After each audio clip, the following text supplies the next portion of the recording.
Olá, boa noite. Está começando mais uma edição do programa Agrodebate. O programa que debate o agronegócio. E é feito para você que está ligado aqui na tela do canal AgroPlus. Obrigado desde já pela sua companhia. A partir de agora, uma hora de debate sobre o agro.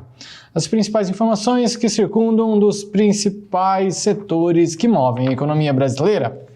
Nos destaques do programa de hoje, a Biov, aquela que está relacionada com a moratória da soja, depois do STF ter decidido que a moratória, de fato, ela se aproxima de um cartel e que ela seria inconstitucional, portanto deve acabar e vai acabar a partir de 2026, a Biov agora, então, portanto, está pedindo a suspensão de qualquer processo que vai contra a moratória da soja. Que tipo de processo que está incluso aí? A suspensão da moratória da soja e o enquadramento na moratória da soja em formação de cartel. E isso é crime no Brasil. Então, a gente pode ver aí talvez um incriminamento das empresas aí que estejam relacionadas à moratória da soja. Será que esse é o medo da Biov? Vamos tentar entender o porquê que a Biov está fazendo esse pedido, o que tem por trás desse pedido aí, junto com o nosso analista hoje, seu Bianco está comigo, já eu chamo ele. Também nos destaques do programa de hoje, a gente fala sobre segurança no campo, que é para lá de importante, e eu estava fazendo um pensamento aqui na minha cabeça. Por que todo mundo paga por impostos e todo mundo tem direito à segurança, e por que não? O agronegócio, responsável aí, eu falo quase todos os dias isso por aqui, por mais de 20%, algo em torno de 23% do PIB brasileiro é do agronegócio. Então por que não também isso voltar para o agro, medidas públicas e de segurança para o agronegócio? Nada mais justo, não é não? Já que ele que está ali impulsionando a economia, então não é justo que os investimentos voltem para ele também?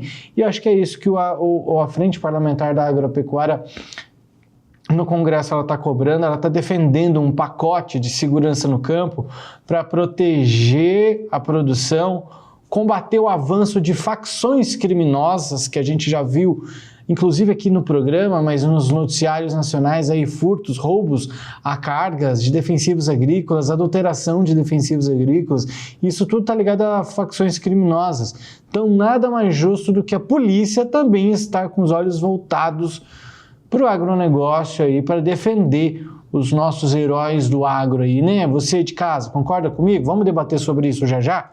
E também no programa de hoje a gente fala sobre COP30.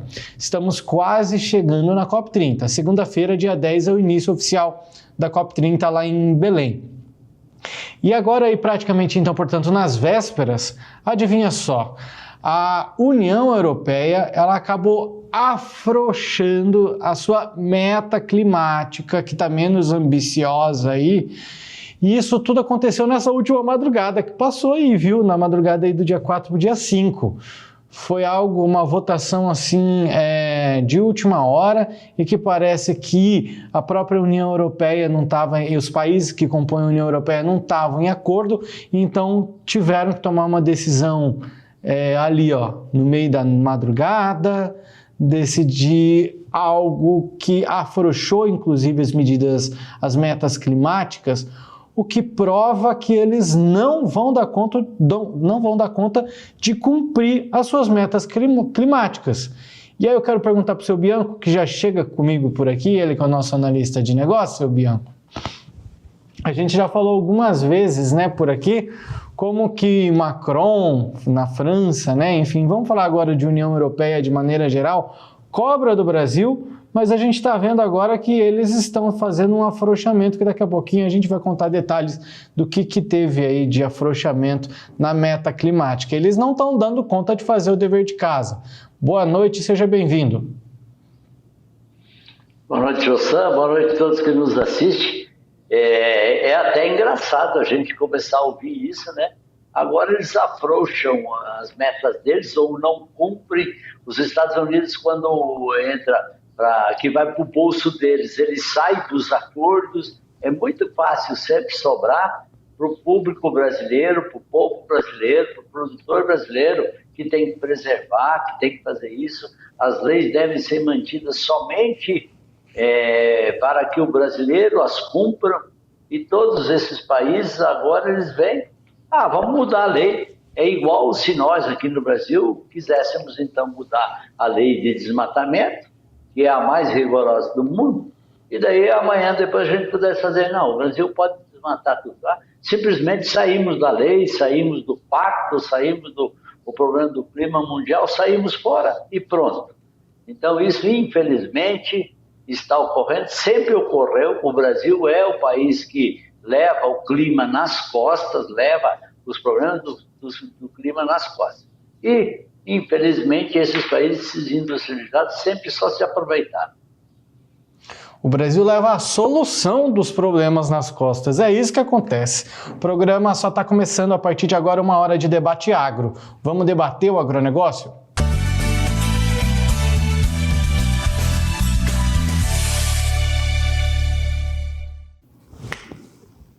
Seu Bianco, a gente começa falando da moratória da soja mais uma vez, que a gente mencionou ontem por aqui, falou que o STF, portanto, julgou que a moratória da soja ela é inconstitucional e a partir de 2026 passa a valer dentro do estado de Mato Grosso a lei do deputado estadual Gilberto Catani e que não dá incentivos estaduais a empresas que são signatórias da moratória da soja. A Abiov foi a associação que encabeçou a moratória da soja desde o início. E agora, seu Bianco, eles, depois paralela à decisão do Supremo Tribunal Federal de tornar inconstitucional a moratória da soja, a Associação Brasileira, né, das Indústrias de Óleos Vegetais, a Abiov, ela protocolou, foi na segunda-feira, o pedido de medida cautelar no Supremo Tribunal Federal para suspender processos judiciais e administrativos que questionam a moratória da soja. Então vamos entender, porque chega a ser até engraçado. Suspender os processos judiciais e administrativos que questionem a moratória da soja. Quais são esses processos? Se a gente for analisar, grosso modo, são 2 processos. E os 2 são da ProSoja. Um deles é dizendo que a moratória não é válida, ela é inconstitucional. E o outro pede que é uma ação afirmando que a Abiov está fazendo um pacto que seria um cartel, né? Então, se a gente julgar, se o STF chegar a julgar a Abiov como encabeçadora de um pacto como esse, o que pode gerar? Eu acho que eles estão com medo, né? E eu digo que é engraçado, disse que é engraçado, porque quando estava indo no produtor rural, estava tudo bem. Agora que pode sobrar para eles e eles terem que pagar o pato, daí não pode ter ação contra eles. Como você falou, se não fosse cômico, seria também trágico, né? A Abiov é um grupo de empresas, só para a gente recapitular um pouco, que essas empresas são quase que compram 95% da soja brasileira, da soja de Mato Grosso. Eles fizeram um grupo, essa Abiov, dizendo que não iriam comprar sojas onde houvesse desmato depois de 2008. Se beneficiaram muito disso, levaram muito lucro com isso, porque baixou o preço da soja. O produtor mato-grossense se viu obrigado a vender aos preços mais ou menos que eles queriam. Então, dessa maneira, eles lucraram muito. Aí houve essas 2 ações que, muito bem feitas pela ProSoja, primeiro fizeram uma ação, derrubaram. Segundo, mesmo estando tramitando no STF, eles foram para o CAD, que o CAD é o órgão que declara se virou cartel ou não. E hoje está bem definido que no início do ano que vem, valerá a lei estadual e eles, sim, foi provado que ficou um cartel. O que é que respinga em todas essas empresas? Todo e qualquer produtor rural, ele poderá entrar com uma ação contra essas empresas. Eu não vendi minha soja para tal empresa que é a participante da Biov. Por quê? Porque eles não quiseram comprar, me alegando um problema. Eu perdi muito dinheiro porque deixei de levar meu filho no hospital, cada um produtor tem lá seu problema. Deixei de comprar uma máquina que eu precisava, eu não consegui vender, então eu tive tais problemas. Cada produtor poderia entrar com ação reivindicando alegando esses custos e pedindo indenização por causa disso. Imagina a chuva de processos que poderiam surgir contra a Biov ou contra essas empresas. Então ela está querendo dizer agora, querendo se prevenir, dizendo que o Supremo já tinha definido que não podia isso, que é inconstitucional, mas eles sabem que de janeiro em diante haverá uma chuva de processos para que produtores sejam ressarcidos de tantos quantos prejuízos já tiveram. Haverá até processos que poderão algum produtor inventar prejuízos que teve. Mas eu não sou favorável a essas ações assim que não sejam verdadeiras. Mas a Biov e esse grupo de empresas bem que merecem que sejam punidos em virtude do grande lucro que já tiveram. Vou trazer, né, então as ações coletivas agora mais bem detalhadas. Uma delas, as duas são da ProSoja, Mato Grosso, né? A entidade requer a declaração de ilegalidade e a extinção da moratória da soja, que isso já foi conseguido, portanto. E a segunda é o processo administrativo do CAD, que investiga o pacto, né? Tem ainda um terceiro, que é o inquérito administrativo, instaurado pela Superintendência Geral do CAD, também na segunda-feira, contra 15 executivos de tradings e entidades setoriais aí. E aí, eu acho que eles estão com medo, né, de sobrar para eles, então agora vai ficar bem complicado. Mas na sua opinião, seu Bianco, foram irregulares. Nesse momento, o que é que a ProSoja deve fazer? Talvez ficar um momento assim de pedir o ressarcimento mesmo, ganhou em cima de mim, agora eu quero de volta, porque vocês estavam incorretos, ou passa um pano e fala assim, dessa vez nós vamos deixar, mas numa próxima a gente está de olhos bem abertos e não vamos deixar passar. Qual que é a melhor alternativa num momento como esse? O objetivo da Biov é justamente chamar, principalmente a ProSoja, para um acordo, porque é muito mais fácil você lidar com uma associação só do que você lidar com todos os produtores do Mato Grosso.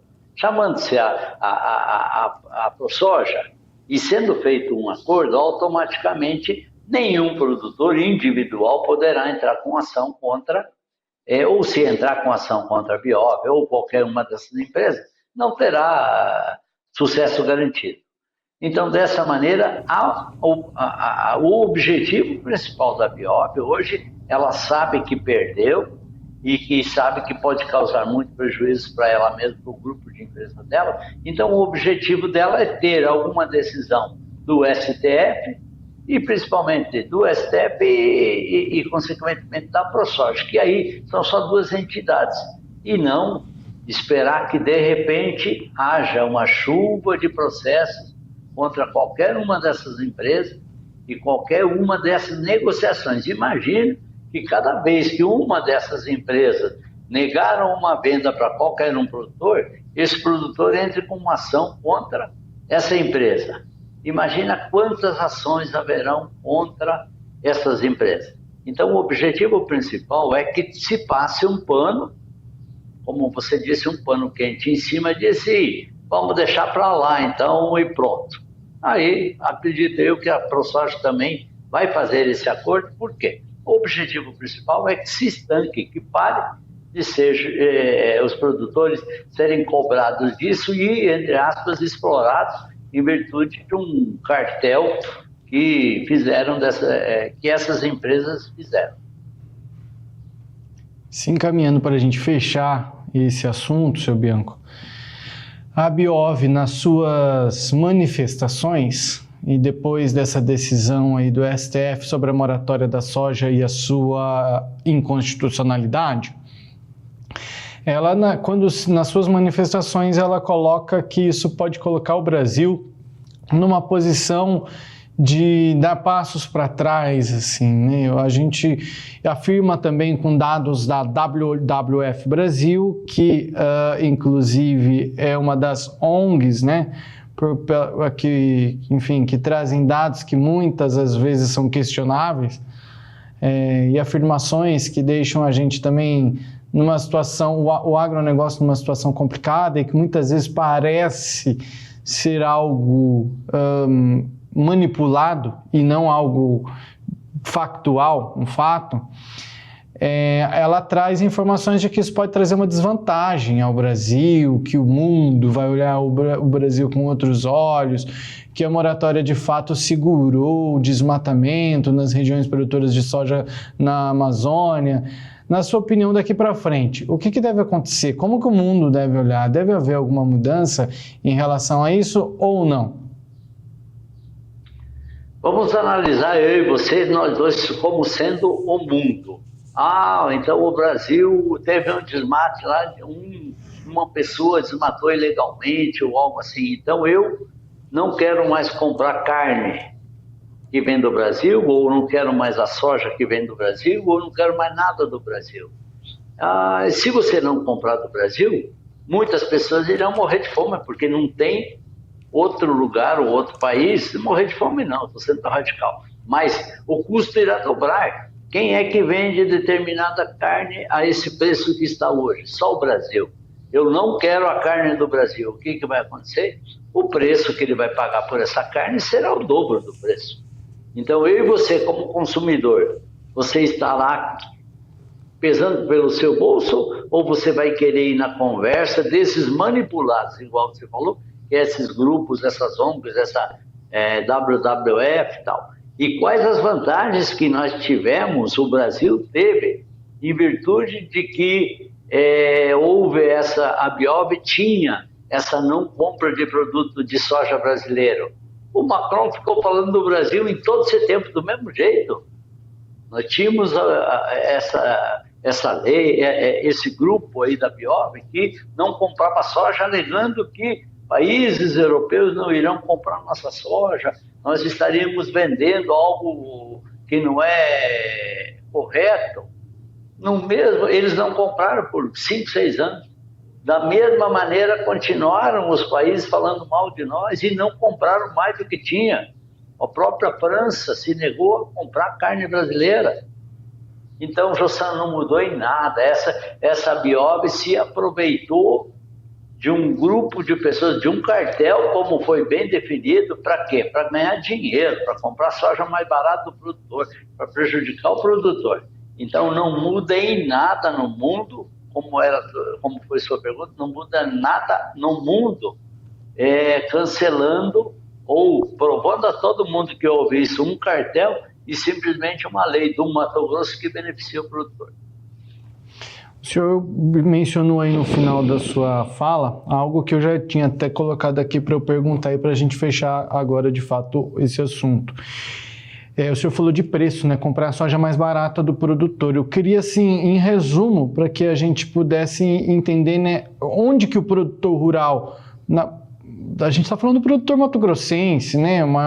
O estado maior produtor do Brasil e que boa parte do seu território é do bioma amazônico, portanto, afetado pela moratória da soja. Então, como que o produtor rural, seja ele aí, o afetado pela moratória da soja, como que ele perdeu?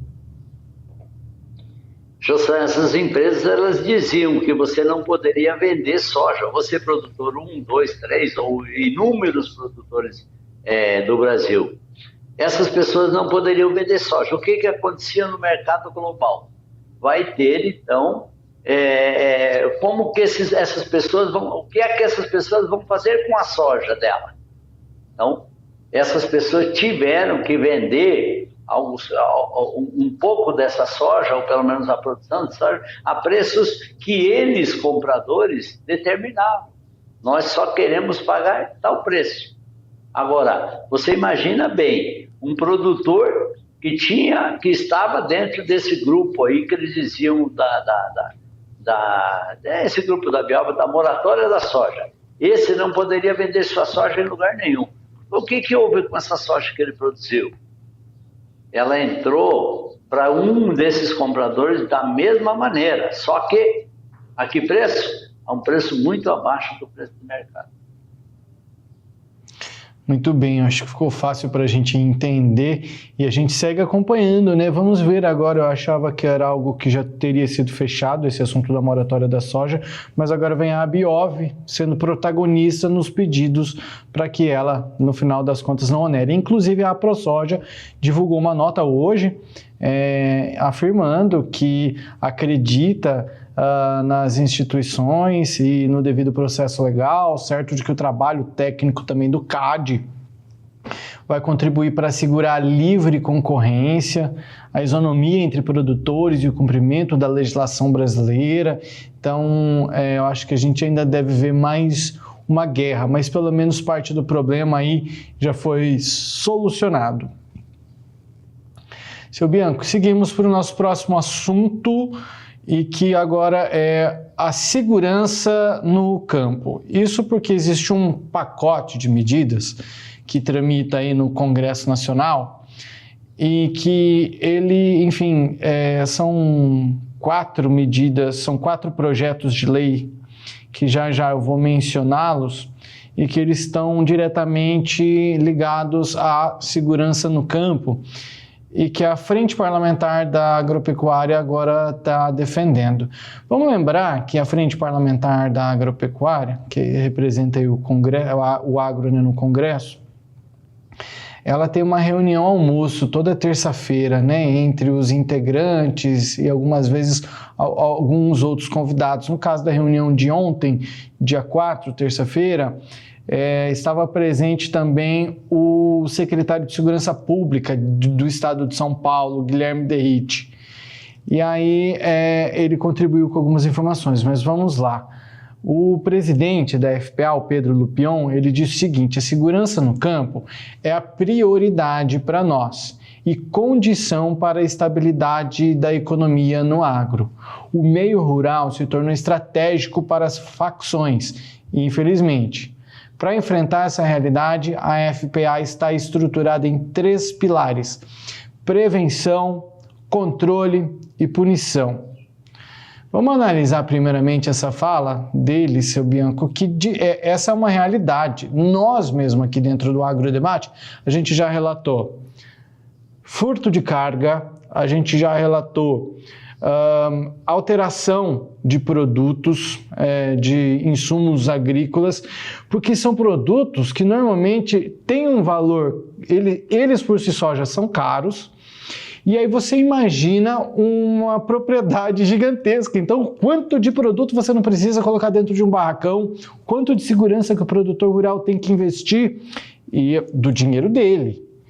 E aí eu estava pensando o seguinte: dentro da cidade, nós temos que investir em segurança, mas a gente tem a polícia militar à disposição, a hora que precisou você dá uma ligada ali, você tem acesso muito mais facilitado a qualquer serviço público de segurança que o indivíduo precise. Então, por que não o agronegócio, responsável por mais de 20%, aproximadamente 23% do PIB brasileiro, 23% do dinheiro de todo o Brasil é do agro brasileiro, vem do agro brasileiro, circula dentro do agro brasileiro. Então, por que não receber essa importância também, né? E eu acho que esse é o foco da FPA, enfim, dos projetos de lei do agronegócio de maneira geral, seu Bianco. Joção, o produtor rural, ele está assim, é bem difícil. Como você falou, a cidade tem uma facilidade maior no controle com a polícia. Por quê? Porque também é muito mais rápido você chegar ao local do crime. Dentro da cidade, você ligou, às vezes até a polícia está passando ao redor. Agora você imagina nessas imensidões de campo, as distâncias que tem entre uma fazenda e outra, essa política do desarmamento que nós tivemos há anos atrás, deu a certeza para o bandido que você está desarmado. Então ele chega na sua fazenda, simplesmente, às vezes até com uma faca, ele te prende e aí vai aonde estão depositados esses venenos, que são quantias enormes e, além disso, muito valiosas, e saca tudo e vai levando embora. Não adianta você, ninguém passa por ali na frente da tua fazenda para ver que você está sendo assaltado, ninguém rapidamente pode definir, hoje em dia a maioria dos produtores tem câmeras de filmagem interligadas com o seu celular, então, de repente, eles até vêm da cidade e podem chamar a polícia. Porém, até que a polícia se desloque para essa fazenda, até esses bandidos já carregaram os venenos e já foram embora. Caixas de venenos, às vezes, que você carrega em picapes, valem milhões, valem um volume muito alto de dinheiro. Então, isso faz com que o produtor esteja assim, de uma maneira até de mãos atadas. Aí, às vezes, alguém que não entende de fazenda, ele pode dizer, mas é melhor você guardar esse veneno na cidade, que tem mais segurança. Esse veneno ele é usado no dia a dia. Então, ele tem que estar na fazenda. E também na cidade você não pode guardar, porque na fazenda ou no local onde você guarda, ele está armazenado num lugar bem definido e com segurança para quê? Para que esse veneno não tenha destinos incorretos. Então, dessa maneira, Jossan, se torna muito fácil de um produtor rural ser assaltado e que levem aí valores imensos, tanto de produtos químicos como máquinas, equipamentos. É muito fácil de se levar muita coisa do produtor. Infelizmente, né, isso está cada vez ocorrendo mais e deixando com que o produtor tenha que pensar em mais um problema, além daquele grande problema que ele tem de plantar, esperar crescer e colher o seu produto. Muitas vezes esses criminosos chegam com armamento de guerra, né? Fazem um verdadeiro terrorismo. Inclusive está em discussão também, né, no Brasil, a classificação, né, para terrorismo que essas facções criminosas fazem. Mas vamos aos projetos que estão aí nesse pacote que a FPA defende e pede celeridade. Entre as principais propostas estão 4. Vamos lá. O projeto de lei 464 de 2023 do deputado Alberto Fraga, que é do PL do Distrito Federal. Esse PL, ele cria delegacias especializadas em crimes rurais. Isso por si só, seu Bianco, vamos analisando, acho que uma por uma, de maneira bem rápida. É uma delegacia especializada em crimes rurais, ela deve... Bom, especializada em crimes rurais, então acho que já subentende-se que os atuantes aí, eles devem estar preparados a enfrentar questões como essas. Jossan, essas polícias, elas se especializam e elas sabem, porque quando tem esses roubos em fazendas, teoricamente a polícia já sabe o modal do ladrão e sabe para onde que ele vai levar isso e quem é o receptador também. Então, dessa maneira, eles atacam, conforme foi o roubo, o tipo de roubo que teve, eles já, rapidamente, eles já atacam e já vão lá na fonte, que é onde tem o receptor, de repente, para quê? Para estagnar e para conseguir rever esses produtos. Então, o objetivo principal disso seria essa especializada, e também hoje já tem, em alguns estados, já tem essa patrulha rural, né? E a patrulha rural, ela faz, assim, um policiamento preventivo.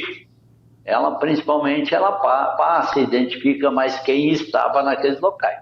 Mas isso, essa patrulha rural não consegue estancar todos esses assaltos e roubos. Outro projeto de lei, seu Bianco, é o projeto de lei 467 desse ano de 2025, do deputado Thiago Flores, do Republicanos de Rondônia. Esse institui o Programa Nacional de Segurança no Campo. O Programa Nacional de Segurança no Campo deve trazer aí ações voltadas em todo o Brasil, voltadas ao produtor rural, né, seu Bianco? Essa segurança no campo seria mais ou menos quase uma identificação disso daí também. A polícia vai saber exatamente se houve roubo de gado, esse gado vai para algum local, tem um receptor, tem alguém que compra gado roubado, então, principalmente essa segurança em cima disso daí, mas todas essas ações, no meu entender, elas não são preventivas, elas são mais executivas, mais no final, para entender para tentar recuperar aquilo que foi já roubado. E agora esse que eu acho que é o mais engraçado, o PL 700, não ele, mas as críticas do movimento. O projeto de lei 709 de 2023, do deputado Marcos Polon, do PL do Mato Grosso do Sul, que já está aprovado na Câmara, e que impede o acesso a benefícios públicos por pessoas condenadas por invasão de propriedades. Então, se você foi condenado por invasão de uma propriedade, você não pode ter acesso a benefícios públicos.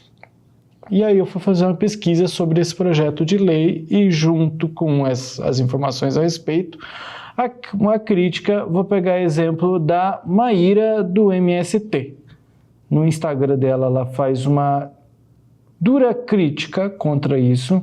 Ela afirma que esse projeto de lei é uma demonstração da criminalização dos movimentos sociais, em especial do MST, ao demonstrar direitos sociais assegurados aos assentados, como acesso aos direitos e auxílio do governo federal. Aí eu fiquei assim, né? Ou ela não está muito bem informada, ou ela está mudando aí o ponto de vista, porque ela fala que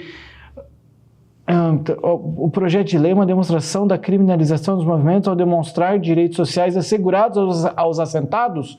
Então, invadir, veja bem, o projeto de lei, ele tira benefícios públicos por pessoas condenadas. Você foi julgado e você foi condenado por uma invasão de propriedade. Lembrando que para você ser condenado, você precisa de prova, você precisa... o juiz, se você não tiver provas, se ele não tiver provas o suficiente, ele não pode te condenar. A justiça funciona assim. Se houver uma dúvida, não tem uma prova, portanto, não tem condenação. Então, ela está falando que isso é incorreto. Para mim não faz sentido nenhum, porque em nenhum momento os movimentos sociais como o MST também tiveram a permissão de fazer invasões. E uma condenação diz que você invadiu e não assumiu ali de maneira legal, enfim. Então não faz sentido nenhum dessas críticas, seu Bianco. Ela está querendo misturar, mal intencionada, ela está querendo misturar invasores de terras com assentados. Muitos assentados estão lá dentro trabalhando, tendo direito, mas eles não foram e não invadiram terra nenhuma, com uma arma na mão, com brigas, com força, tomando a terra com força. Já comentamos aqui, José, eu e você, que o INCRA se disponibiliza a comprar inúmeras áreas para que possa fazer assentamentos. Se hoje tiver algum grupo de pessoas que se faça um grupo de pessoas, de assentados, e diga-se que em qualquer cidade exista um grupo aí de 30, 40 pequenos produtores rurais que querem que o governo assente essas pessoas, o governo dá a chance de chamar o INCRA e ver se tem alguma área naquele município e o INCRA compra e assenta.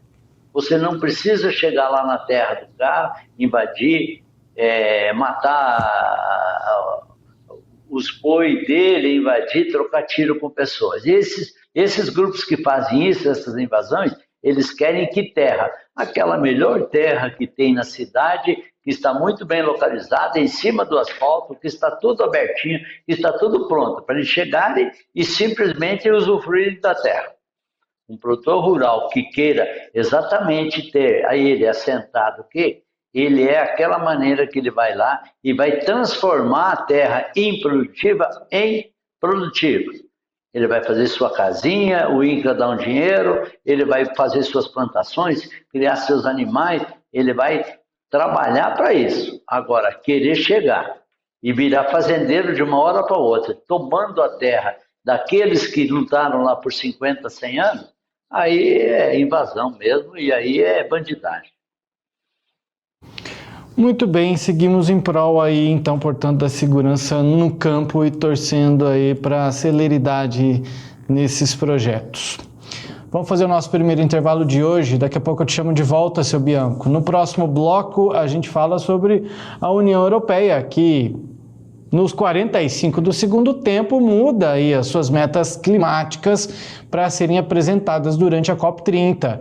Eu acho que está bem em cima da hora para tomar uma decisão como essa. Parece, como a Daiane Kerneve falou recentemente por aqui, né?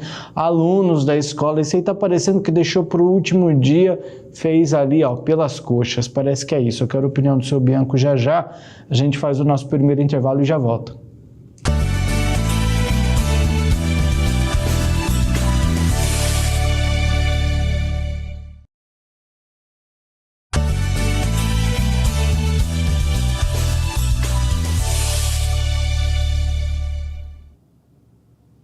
O Agrodebate dessa quarta-feira, dia 5, está de volta. Você que continua conosco, obrigado pela sua companhia. Você que chega agora, seja bem-vindo.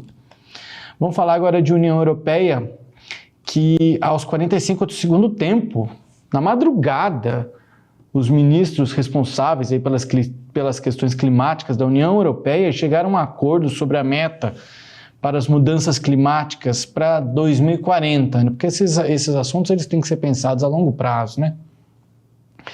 E essa decisão aconteceu nessa madrugada, nessa última madrugada agora, de terça para quarta-feira, após eles diluírem o objetivo em negociações de última hora, enquanto corriam para fechar o acordo antes da cúpula da COP30 da ONU aí, que acontece no Brasil a partir de segunda-feira. Já chamo o seu Bianco para fazer parte aqui dessa bancada digital, seu Bianco, porque é o seguinte...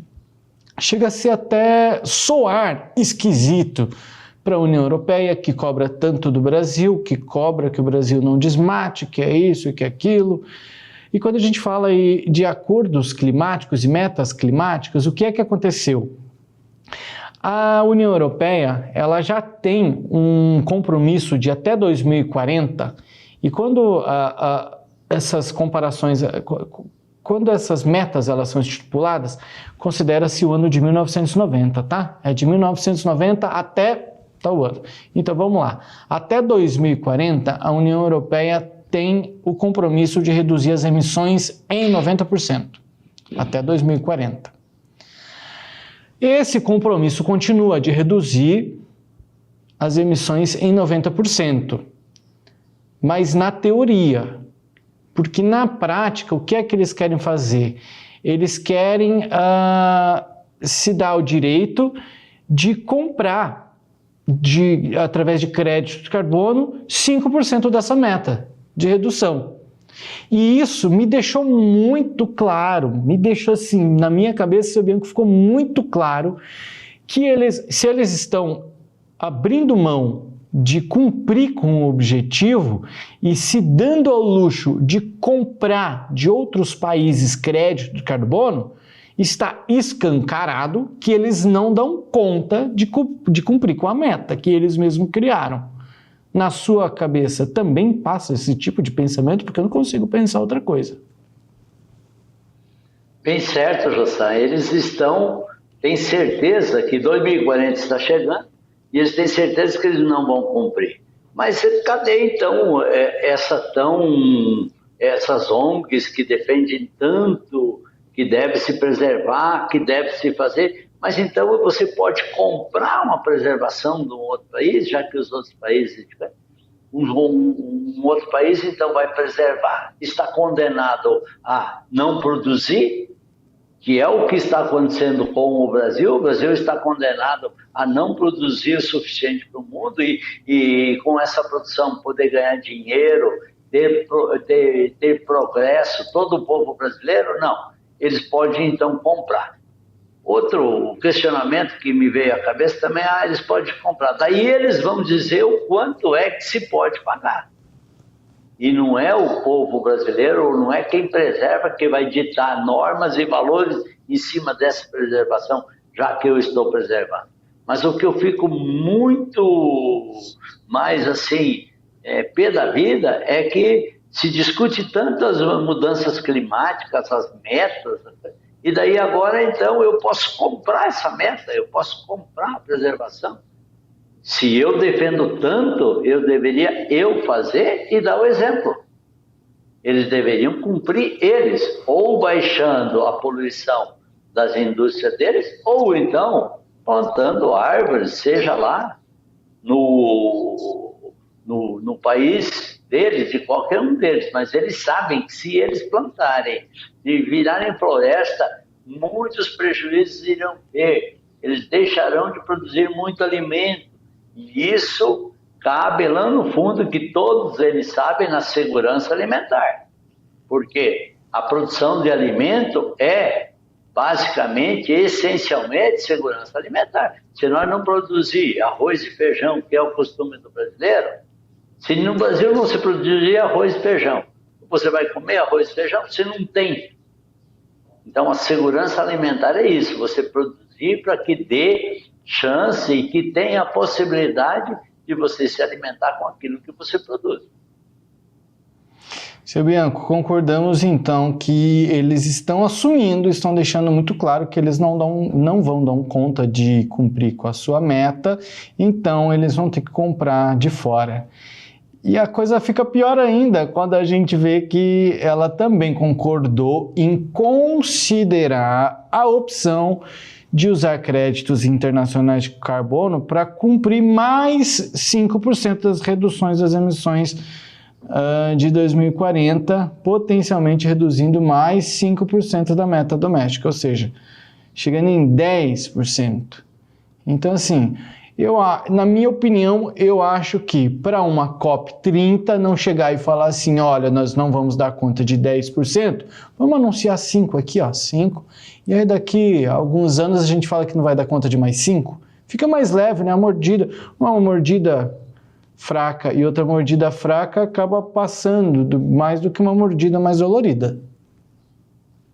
Agora é só 5%, mas daqui a uns dias pode ser mais 5%, na COP31 vai ser mais 5 dos 5, que daí pode ser 10 de 10, principalmente é isso. Isso é levar o mundo inteiro, prejudicando o Brasil e levar o mundo inteiro aqui. Nós preservemos e eles produzam. Eles ganham dinheiro e nós preservamos.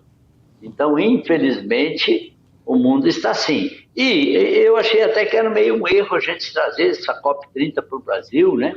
Só que no fundo, eles vão vir aqui e eles vão ver o que é que nós temos e como nós temos, o que nós produzimos e o que nós preservamos. Então isso eu ainda acho que vai abrir os olhos do mundo quanto ao tamanho da prevenção que nós temos. E isso deixa claro, meus amigos telespectadores, eu gostaria que essa informação ela chegasse ao máximo de pessoas possíveis, para que sempre que você ouvir uma crítica vinda de Europa, de presidentes europeus, de países aí, principalmente na União Europeia, mas vamos considerar a Europa de maneira geral para ficar bem claro, principalmente Macron, na hora de fazer uma crítica ao Brasil, eles só querem prejudicar o país, fazer a parte deles, quero ver quem é que está fazendo, prova que está fazendo, e aí a gente vem aqui, a gente se retrata, a gente fala estamos errados, e a gente pede desculpa para a França, a gente pede desculpa para a União Europeia, mas errados estão eles em criticar. E o Brasil errado também de baixar a cabeça. Está na hora de levantar a cabeça, bater no peito e falar que errados estão eles. Façam igual a gente faz, para depois vocês virem cobrar do Brasil. Seu Bianco, a gente vai fazer o nosso último intervalo de hoje e no próximo bloco a gente fala do Brasil na COP30. A gente mata a cobra e mostra o pau, é isso, né? Um negócio assim. A gente vai falar do Brasil liderando as ações globais contra a crise climática na COP30. É no próximo bloco. Não sai daí não, que vai te ajudar muito ainda aí nos argumentos de uma discussão com as pessoas que defendem a União Europeia. Valeu, a gente já volta.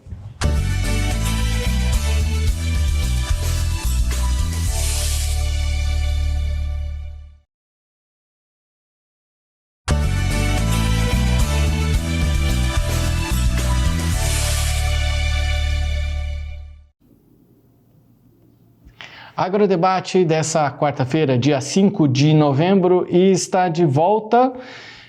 E como eu falei no bloco anterior, aqui a gente mata a cobra e mostra o pau, né? Porque é o seguinte, a gente estava criticando a União Europeia, porque não vai dar conta de cumprir com as suas metas climáticas, e em compensação, o Brasil está dando show. O Brasil lidera as ações globais contra a crise climática na COP30 e tinha que fazer o dever de casa, já que era por aqui, né? Bom, o MAPA, né, o Ministério da Agricultura e Pecuária, ele está destacando aí 4 planos de aceleração de soluções e está sendo destaque, né, para essa COP30 que acontece entre os dias 10 e 21 de novembro. Já convido o seu Bianco para voltar por aqui, seu Bianco, nosso analista de negócios, porque é o seguinte, seu Bianco, para o nosso ministro da Agricultura e Pecuária, o Carlos Fávaro, a participação do Brasil nesses planos, ele destaca o quanto a gente é líder na integração entre produção de alimentos, conservação ambiental e desenvolvimento rural sustentável. Aí são 4 movimentos, um deles a gente falou, acho que foi essa semana, o RAIZ, que é o Plano de Investimento em Agricultura Resiliente para degradação zero de terras. Tem o uso eficiente e sustentável de fertilizantes, tem a remoção de carbono na agricultura e a pecuária e agricultura sustentáveis. Isso está sendo destaque e está trazendo. O senhor estava falando no bloco anterior que inicialmente ficou apreensivo em sermos, né, os anfitriões de um evento como esse sobre o clima, sendo que nós somos muito apontados, quando na verdade a gente faz muito.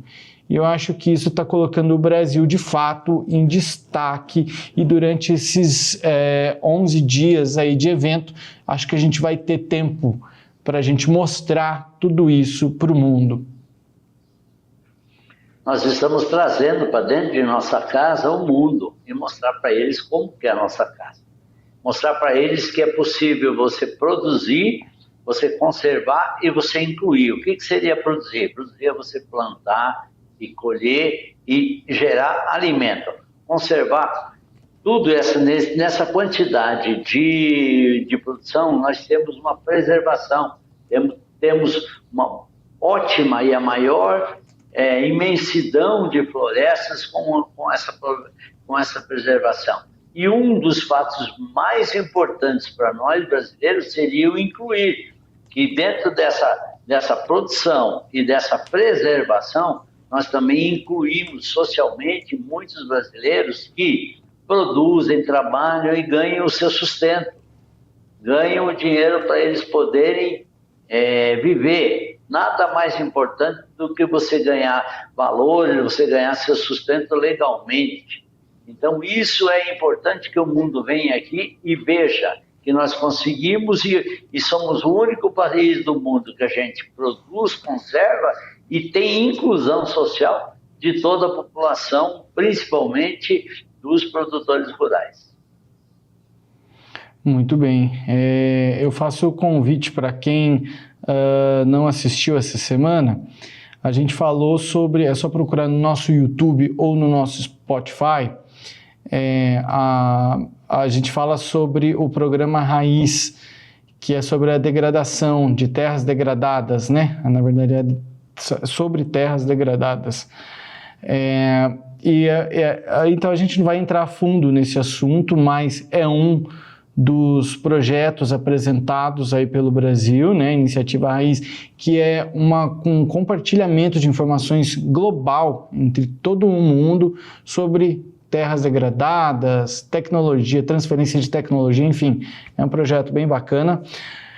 Um segundo projeto é o uso eficiente, né, e sustentável de fertilizantes. Tem o plano internacional coordenado pelo Reino Unido e pelo Brasil, com o secretariado da Coalizão do Clima e Ar Limpo, e ele conta com apoio técnico do Ministério da Agricultura e busca promover o uso racional de fertilizantes minerais e orgânicos, incluindo amônia verde e bioinsumos. Bioinsumos a gente estava em discussão até final do ano passado e lutando pela regulação de bioinsumos, e foi de fato uma luta conseguir isso. Então tem um pouquinho do sangue, tem um pouquinho da disposição de cada produtor brasileiro a luta pela regulação dos bioinsumos no Brasil. Essa regularização aí, ela já está ocorrendo e muito bem. Isso faz com que a gente use menos fertilizantes, utilize menos produtos químicos, né? E que vem importado de fora. Então, isso é uma boa notícia. Sobre o programa Raiz, né? Só para o pessoal de casa entender melhor o que seria esse programa, existem muitas terras no Brasil que elas foram no processo de abertura de áreas. O primeiro processo, eles se abrem as áreas para pastagem. Essas pastagens, elas ficam quase sem correção de calcário ou de fertilizantes. E daí, o que é que todo um produtor rural usa? Ele precisa de 1 hectare para segurar uma cabeça de gado. Se você introduzir isso com adubação, desde que seja só a adubação necessária, você poderá transformar isso e colocar 5 a 6 cabeças de gado, até 10 cabeças de gado no mesmo hectare. O que é que precisa isso? Investimento, valores, destinação de dinheiro para que esse produtor rural faça a destoca dessa lavoura dele, e daí ele possa transformar isso e adubar isso. Por que é que precisa-se de uma destoca? Tirar os tocos, principalmente. Porque para você adubar, precisa-se a passagem de um trator. Então, tudo isso são valores, e daí precisa de uma gradiagem, precisa de processos que transformam e misturam o adubo com a terra. Dessa maneira, o que ocorre? Nós vamos produzir muito mais dentro daquele mesmo hectare. Não existe a necessidade daí de abertura de outras áreas, e sim, com essas mesmas áreas, nós iremos produzir o equivalente a 5 vezes mais em se tratando de pecuária. Né? Não se pode, não estamos falando disso de plantio de soja, mas transformação de pastagem degradadas em pastagem boas, isso muda em até 5 vezes mais o potencial, simplesmente com dinheiro investido e adubação correta. Vamos lá, mais uma medida é a remoção de carbono da agricultura. O objetivo é aumentar a saúde do solo, fortalecer a resiliência climática, gerar benefícios alimentares e ambientais até 2030, com engajamento direto de produtores rurais e centros de pesquisa. Quase a mesma coisa. Se eu estou alimentando o solo, entre aspas, eu estou dando comida para aquela pastagem que vai estar ali. Então, muito correto, muito fácil de se fazer. O que é que precisa? Capital. Precisa de dinheiro. Dinheiro, teoricamente, a juro barato. Ah, não, eu vou pegar um dinheiro para transformar essa minha lavoura aí a 15% de taxa Selic, mais spread de 20% ao ano. O produtor não vai conseguir dar volta, não tem viabilidade. Para isso, precisa-se do quê? De convênios com o governo, de juros subsidiados para que o produtor possa investir na sua lavoura, na sua pastagem e dar o retorno para o próprio país. E para concluir outra ação de destaque, outra ação de destaque é a pecuária e agricultura sustentáveis que estão aí nesses planos de aceleração de soluções, né, essas iniciativas da agenda da ação da COP30 para, enfim, mitigação e adaptação das mudanças do clima, né? A pecuária e a agricultura sustentáveis, elas prevêem ampliar práticas e tecnologias de produção sustentável, aumentar a produtividade e a renda dos agricultores, estimular a inovação no campo, colocando os produtores como protagonistas na transição agroambiental. Isso me fez lembrar a Fazenda Seis Amigos, em Itapurá. Exatamente, tem todo um ciclo produtivo aí. Mas, como você falou, a produção dessa fazenda, se a gente fizer essa adubação, ou se você praticar esses itens com bastante segurança, com mais capacidade, o que vai acontecer? Nessa mesma área, você vai colocar 5, 6 cabeças de gado, e nessa mesma área, com essas 5, 6 cabeças de gado, serão quase a mesma quantia de pessoas que irão trabalhar. Com isso, gerará lucro para o produtor e também esse produto chegará na mesa do consumidor a um preço mais baixo, porque haverá uma concorrência maior, haverá mais bois sendo ofertados para o frigorífico, e o frigorífico automaticamente poderá comprar a um preço um pouquinho menor e repassar para o consumidor a um preço menor também. Isso mostra que o Brasil tem se posicionado, tem feito o dever de casa, ao contrário da União Europeia, que a gente falou no assunto anterior, no bloco anterior. Você que perdeu também, faça o convite. YouTube ou Spotify do Agrodebate, você encontra todos os assuntos debatidos, cada um separado do outro. Seu Bianco, o programa de hoje terminou. Muito obrigado pela sua participação mais uma vez. Obrigado a você, José, e obrigado a todos que nos assistiram, e até amanhã. Combinado. Valeu, até amanhã. Um abraço. A você que nos assistiu até aqui, obrigado pela sua companhia. Voltamos amanhã com mais uma hora de debate sobre o agronegócio. Boa noite e até lá.